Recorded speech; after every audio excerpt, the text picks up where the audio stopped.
Hello friend, मैं शाला खान और आप देख रहे हैं one and only Naila Pakistani reaction. Greater Israel के ख्वाब ने नेतन्याहू को बिल्कुल पागल, दीवाना और मजनू बना दिया और उसने मिडल ईस्ट में ईरान के ऊपर बहुत बड़ा हमला कर दिया है।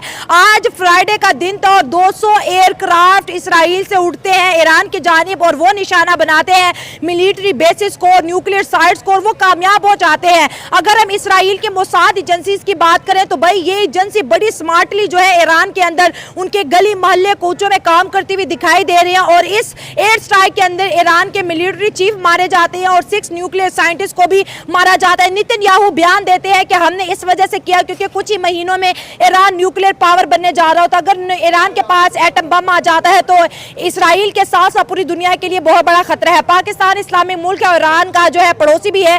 इंडिया जो है पाकिस्तान का पड़ोसी है और नेतन्याहू का बेस्ट फ्रेंड है। तो ये पॉलिटिकली अगर देखा जाए तो इस खित्ते के अंदर किस तरह वॉर जैसी सूरत हाल हमें बनती हुई नजर आ रही है।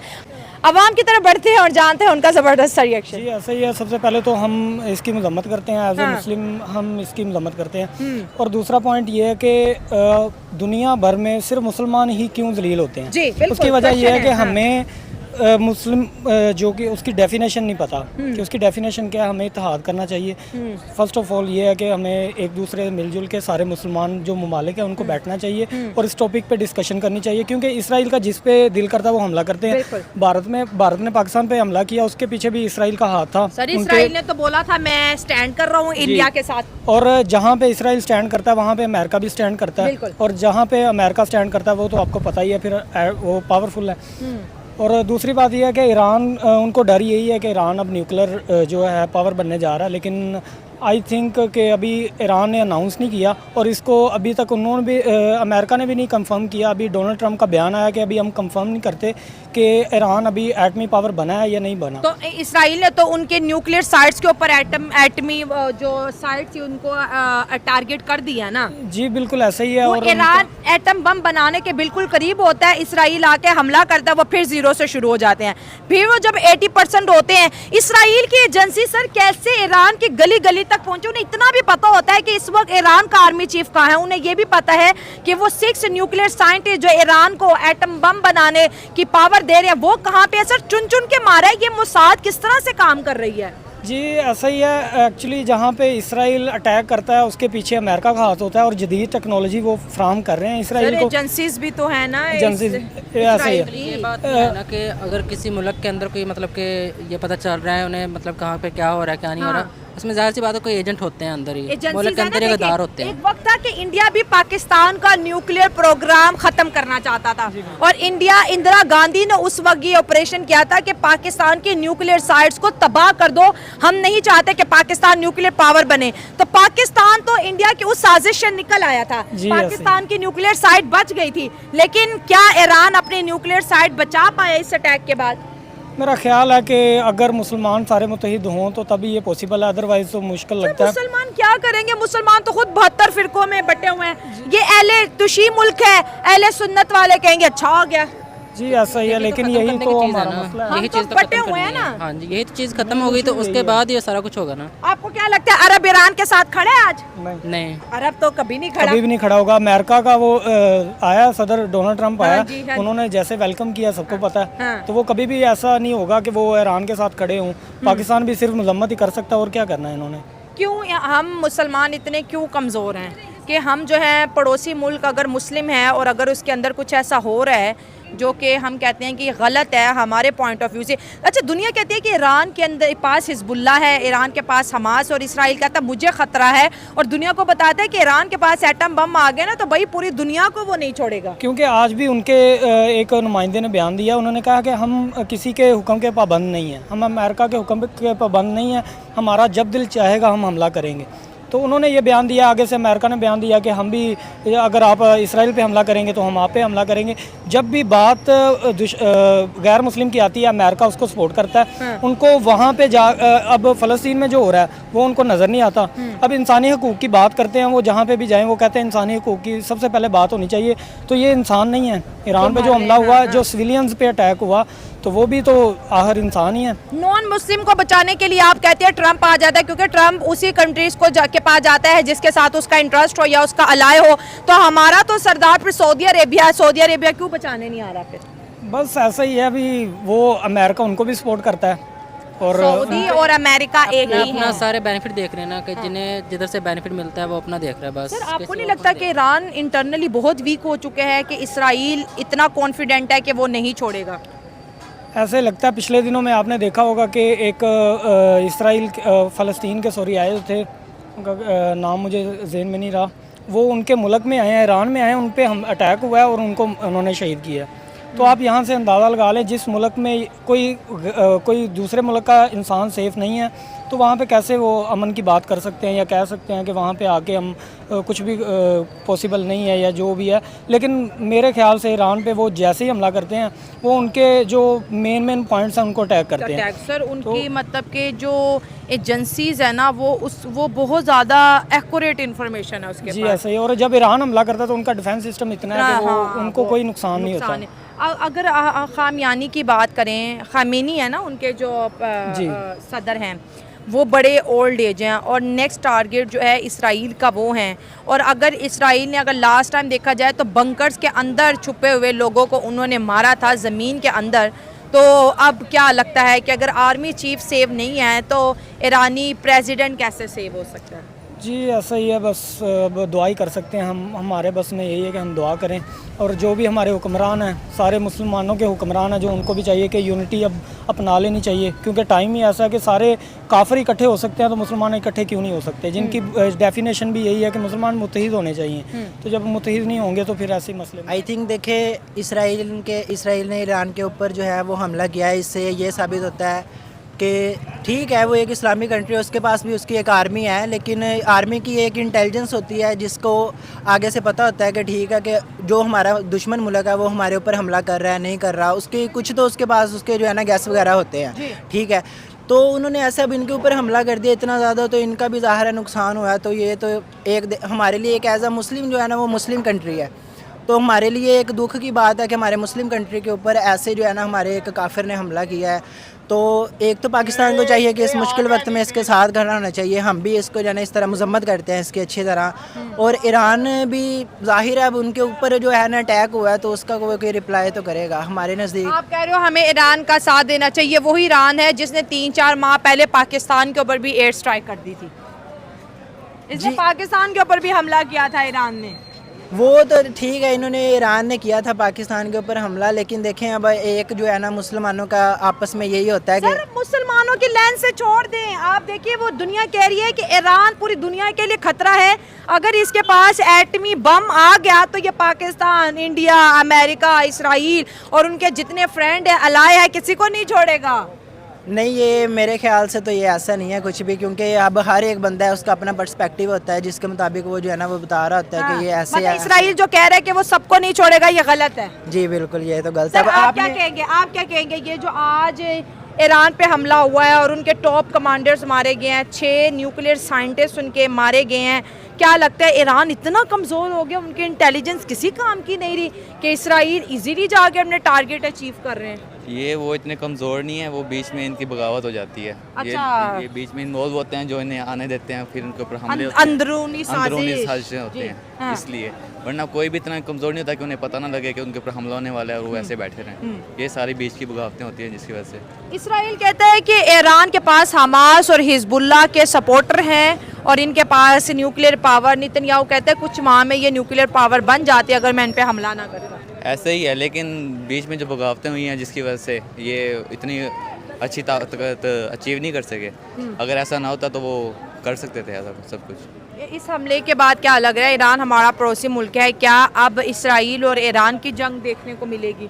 हो सकता है, विद द टाइम हम देख भी सकते हैं कि इसराइल उनकी जंग हो सके, लेकिन एज एन मुस्लिम नेशन हमें एक दूसरे का साथ देना चाहिए। लेकिन उन्होंने जैसे आपने बताया पाकिस्तान को भी स्ट्राइक किया, अब हम उसे कैसे उसकी हेल्प कर सकते हैं? ईरान ने हम पे भी स्ट्राइक की है, हम पे भी हेल्प की है, लेकिन एज अ मुस्लिम नेशन हमें वैसे तो करनी चाहिए। हमारी सिंपैथी है उसके साथ। ये पूरी दुनिया के अंदर देखा जाए तो मुसलमानों पर एक जवाल छाया हुआ है कि जो नॉन मुस्लिम कंट्रीज़ है किसी न किसी बहाने कभी टेररिज्म का इल्ज़ाम लगा के, तो कभी दहशतगर्दी को सपोर्ट करने के इल्ज़ाम में, तो कभी न्यूक्लियर पावर बनने जा रहे हैं। इस तरह की चीज़ें सामने आ रही हैं और वेस्ट हो या यूरोप हो वो इस चीज़ को मानती है। अच्छा, क्योंकि एक कहते हैं ना कि नैरेटिव वॉर भी है ना, नेतन्याहू जो नैरेटिव बता रहा है दुनिया को, दुनिया उस पर यकीन कर रही है। जी ऐसा ही है। वो जो यहूदी हैं, जो काफिर हैं, उनके अंदर यूनिटी ज़्यादा है। वो ताकत बनते जा रहे हैं, एक दूसरे के साथ मिल के एक दूसरे को सपोर्ट कर रहे हैं। लेकिन पाकिस्तान और जो अदर मुस्लिम नेशंस हैं वो इस चीज़ को नहीं मानती। वो यूनाइट नहीं है एक जगह पे, एक प्लेटफॉर्म नहीं है जो जहाँ वो इकट्ठे हों, एक दूसरे की हेल्प करें, एक दूसरे को साथ लेके चलें। ये चीज़ एक बड़ा इम्पैक्ट पैदा करती है इसके अंदर। आज जो ईरान ने इसराइल पे हमला किया, 100 ड्रोन भेजे, इसराइल ने वो 100 ड्रोन गिरा के वो फेंके।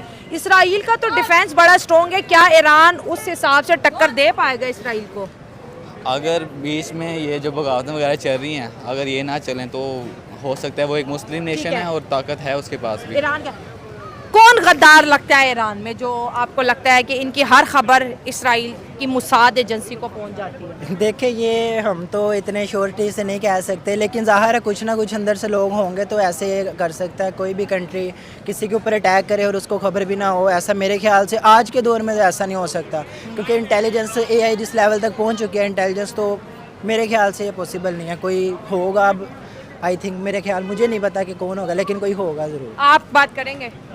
ईरान और इसराइल के बीच होने वाली ने जंग के बारे में इसराइल ने ऑपरेशन जो है राइजिंग लॉन्च जो है उसका आगाज किया है ईरान के ऊपर, और 200 एयरक्राफ्ट भेज के ईरान के ऊपर लगातार हमले किए, जिसमें 6 ईरानी जो है न्यूक्लियर साइंटिस्ट और इसके साथ साथ ईरान का जो आर्मी चीफ है हुसैन इस्लामी, उसके भी मारे जाने की खबर है। हमारे साथ मार्केट में कुछ लोग मौजूद हैं, इनसे बात करेंगे। सर, ईरान हमारा पड़ोसी मुल्क है, ठीक हो गया, और हमारे ईरान के साथ कभी अच्छे और कभी खट्टे ताल्लुकात भी रहते हैं। अब जो है इसराइल ने जिस तरह से ईरान के ऊपर इतना बड़ा हमला किया है, as a Muslim, as a neighbour country, आपका क्या रिएक्शन है? हम उसकी मजम्मत करते हैं। अच्छा। इसराइल ने जो किया है वो बहुत बुरा किया है। अच्छा। हम ईरान के साथ हैं। ठीक है। और जो इसराइल ने फलस्तीन में जुल्म की दास्तान लिख दी है, जी। हम उसकी भी मजम्मत करते हैं। हाँ। और जितने यहूदी हैं, ये थोड़े से यहूदी मुसलमानों को, अपना मुसलमानों का ईमान कमजोर हो चुका है, मुसलमान अंदर से बिल्कुल कमजोर हो गए हैं। उन्होंने हमारे ऊपर हमला करके हमारे दोस्त मुल्क के साथ अच्छा नहीं किया। हाँ। हम इसकी भरपूर मजम्मत करते हैं। 80 से 90 लाख के करीब इसराइली हैं जी। और मुसलमान 4 अरब से भी ज्यादा है। और जो वो है ना अमेरिका,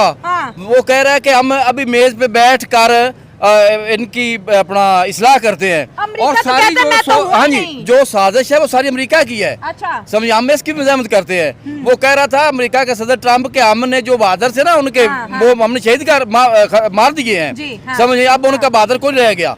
लेकिन इंशाल्लाह जब तक मुसलमान हैं, ये इंशाल्लाह काफिरों का मुकाबला करेंगे। तो क्या आपको क्या लगता है कि शहबाज शरीफ खड़े होकर ये बयान देंगे कि हम जो है ईरान के साथ खड़े हैं? हम अपने मुल्क के साथ हैं। हाँ। हम अपनी पाक फौज के साथ जी। हैं। हम अपने हुक्मरानों के साथ हैं। और ये हुक्मरान इंशाल्लाह जरूर इस बारे सोचेंगे और इसके पर अमल भी करेंगे।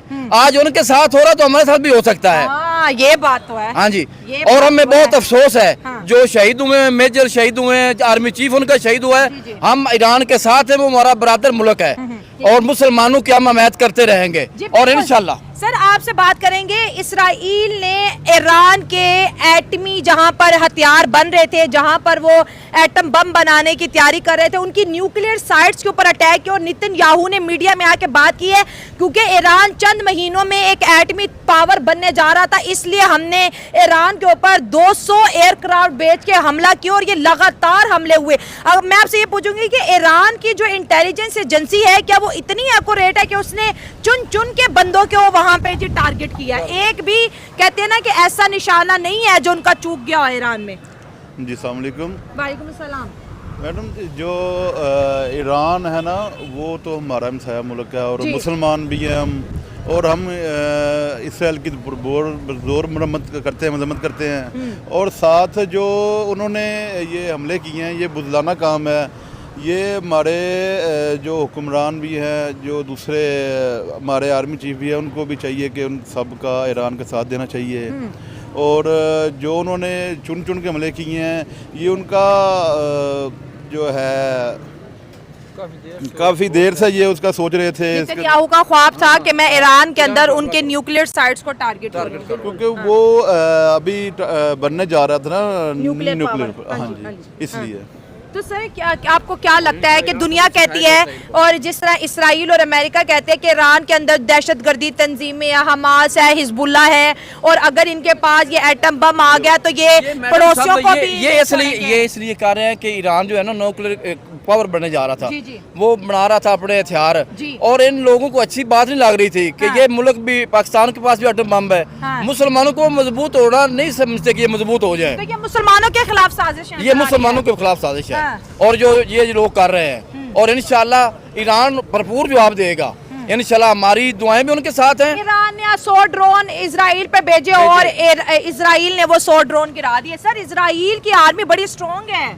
ईरान, आपको क्या लगता है कि ईरान आज कमजोर हो गया है कि इजराइल उन्हें घर में घुस के मार नहीं, रहा है? जवाब देगा ईरान, इंशाल्लाह जवाब देगा। बात करेंगे, एक के बाद एक मुस्लिम कंट्री को निशाना बनाया जा रहा है। हर मुस्लिम कंट्री को दहशतगर्दी के नाम पर, कभी एटमी पावर के नाम पर जो नॉन मुस्लिम स्टेट्स हैं उनको अटैक कर रही हैं, ठीक है। तो ये क्या सिलसिला चल रहा है? और ईरान तो हमारा पड़ोसी मुल्क है ना। देखिए, हमारे और ईरान के कुछ अच्छे ताल्लुकात नहीं रहते, कभी वो हम पे अटैक कर देते हैं, कभी हम कर देते हैं, लेकिन वो कुछ हद तक होता है। लेकिन इसराइल जिस तरह से ईरान के अंदर घुस के उन्हें मार रहा है और कह रहा है कि हमले अभी शुरू होंगे, एक पूरा ऑपरेशन, पहले इसराइल ने फ़लस्तीन और गज़ा पट्टी को कहते हैं ना ढेर बना दिया, अब क्या नेक्स्ट बारी ईरान की है? ज़ाहिर सी बात है, जैसे उन्होंने अटैक किया तो नेक्स्ट बार ईरान की है।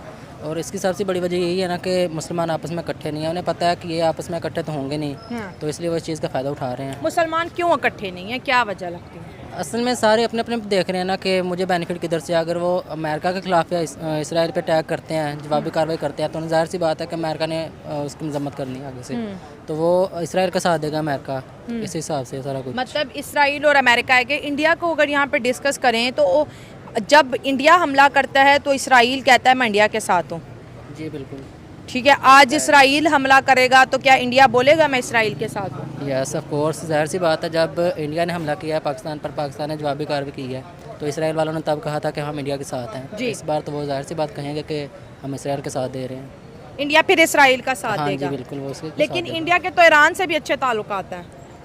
देखें, असल में ना जब ऐसी सूरत हाल होती है ना, तो सारे ये देखते हैं कि हमें फ़ायदा कहाँ से ज़्यादा होना है, या मतलब हमें कहाँ से ज़्यादा नुकसान पहुँचना है। अगर हम उनकी मुखालफत करते हैं, अगर वो इसराइल की मुखालफत करते हैं, तो ज़ाहिर सी बात उन्हें ज़्यादा नुकसान पहुँचना है ईरान के मुकाबले में, तो वो अपना बेनिफिट देखेंगे ज़्यादा। आपको क्या लगता है कि इसराइल को कोई रोक पाएगा? क्योंकि वो कह रही हैं कि ये ऑपरेशन जो है, राइजिंग लाइन जो है, हमने इसको तीनों साइड से ईरान पे हमले करने हैं, ज़मीनी भी, हवाई भी और बहरी भी। रोकने का सिर्फ एक ही मतलब कि हाल है कि अगर सारे मुसलमान ममालिक इकट्ठे होते हैं तो तभी ये मुमकिन है, वैसे तो फिर अल्लाह ही है कि वही बचा सकता है। मतलब ईरान अपनी जंग खुद लड़ेगा? हाँ जी बिल्कुल, फ़िलहाल तो देखने में यही नज़र आ रहा है कि ईरान अपनी जंग खुद ही लड़ेगा। बाकी अगर आगे कुछ भी हो डिफेंस की सकता है। बात करें, ईरान और इसराइल दोनों में से तगड़ी साइड कौन सी लग रही है? ज़ाहरी तौर पर तो इसराइल ही है, लेकिन ज़ाहिर सी बात है मुसलमान है, मुसलमानों का यकीन होता है अल्लाह ताला पे, ईमान है हमारा, तो हो सकता है मैं भी नहीं, यकीनन यही होगा ना कि एंड मुसलमानों की जीत ही होनी है। ये क्या सिलसिला दुनिया में चल पड़ा है कि बड़ा मुल्क छोटे मुल्क को दबाने की कोशिश करता है, डराने की कोशिश करता है, उसके ऊपर हमले कर रहे हैं। बड़ा शेर कहता है मैं छोटे शेर को खा जाऊंगा। ये क्या दुनिया के अंदर एक ट्रेंड चल पड़ा है?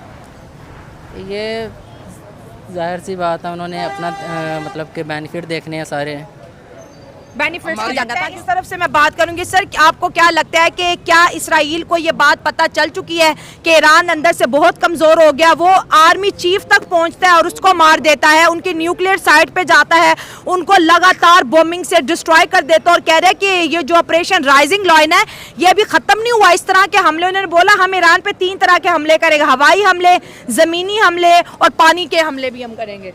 वो कुछ भी कर ले, हाँ। सुपर पावर मेरे अल्लाह की है। अच्छा। वो है मुसलमानों के साथ जी। ये है हमारी कमजोरी जी। अगर पाकिस्तान किधर किधर मुसलमान हैं वो आज भी एक हो जाएं तो वो कितनी भी टेक्नोलॉजी है वो सब फेल हो सकती है। अच्छा, मुसलमान अगर एक हो 313 में जीती, अल्लाह के नबी के वक्त में जो जंग 313 ने जीती, 14,000 लश्कर था, हाँ। तो वो आज भी हम जीत सकते हैं क्योंकि ला इलाहा इल्लल्लाह में जो पावर है वो उनमें साथ पावर नहीं है। ठीक है उनको सर। तो पता है सिर्फ ये मुसलमानों ना तफाकी से वारी वारी अपनी बारी दे रहा है, जब तक एक मुतफिका नहीं हो जाएंगे उतने ऐसे ही होता रहेगा। सर, ईरान जो है शिया मुल्क है और अरब जो है सुन्नी मुल्क है, तो शिया सुन्नी की भी फाइट चलती रहती है। आपको क्या लगता है कि अरब, इसराइल या अमेरिका ने जो किया इससे नाराज है या खुश है?